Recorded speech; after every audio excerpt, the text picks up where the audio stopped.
నమస్తే అన్న.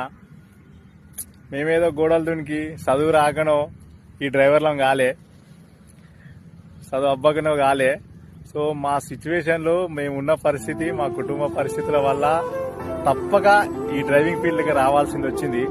అంతేగాని ఏ చదువు రాకనో లేకపోతే బడి దొంగలమయ్యి ఈ డ్రైవర్లంగా రాలే అన్న. సో మేము ఒకప్పుడు చదువుకున్న వాళ్ళమే, డిగ్రీలు చేసి డ్రైవింగ్ చేస్తాను. సో నా లెక్కనే చాలా మంది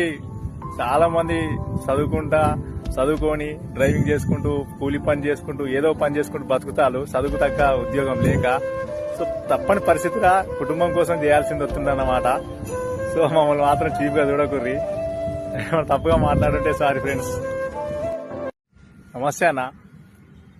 మేమేదో గోడలు దునికి చదువు రాకనో ఈ డ్రైవర్లం కాలే, చదువు అబ్బకనో కాలే.